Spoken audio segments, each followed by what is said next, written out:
The pine-sweet air of the Appalachian Mountains filled the lungs of the youth group from St. Giles Church. It was the annual summer retreat, and 12 teenagers, plus Pastor Ron and 2 volunteers, had set up camp deep in Pisgah National Forest, North Carolina. Tents were pitched in a circle, flashlights tested, and ghost stories already whispered between bites of marshmallow. "We should hike to Widow's Rock tomorrow," suggested Caleb, the oldest in the group and a natural leader. "It's like a rite of passage." Pastor Ron chuckled. "Just don't fall off the cliff like the widow did." "Is Bigfoot still supposed to live out here?" asked Jamie, half joking. "Nope," said Sarah.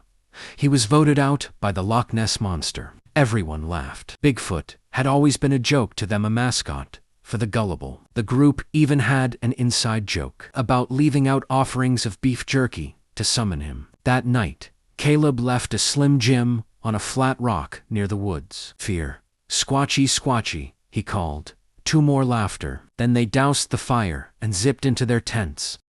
2:38 a.m. Jamie woke to the sound of crunching leaves. She assumed it was a raccoon, and something huge shifted just beyond the tree line. A low groan rumbled through the darkness, deep as thunder, but somehow alive. She sat up, holding her breath. A massive silhouette passed between the trees. It wasn't walking, it lumbered. Something slapped against her tent wall, a long smear of what she first thought was mud. Then she smelled it.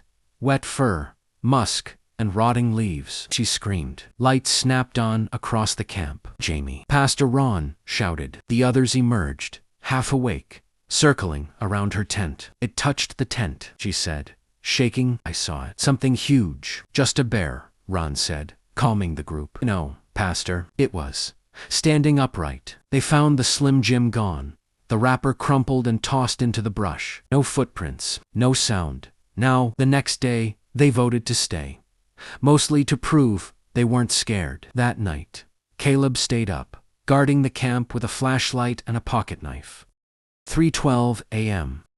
A guttural howl rang out through the forest close to close. Caleb froze. Branches cracked. Something heavy moved through the woods, like it owned them. He woke the others. The group huddled by the campfire as Pastor Ron held a flare. Every tree seemed to hide something. Then, from behind them, a scream. One of the girls, Lila, was gone. Her tent shredded, her sleeping bag empty. They ran toward the scream, calling her name, but there was only silence. They found her 10 minutes later, near the creek, sobbing. "It picked me up. It had fingers, long ones, like tree roots," she whispered. Its eyes weren't human. The forest went still. Not a bird, not a breeze. The youth group left before dawn, abandoning gear, hiking non-stop until the edge of the forest. They never returned. Lila stopped speaking in full sentences.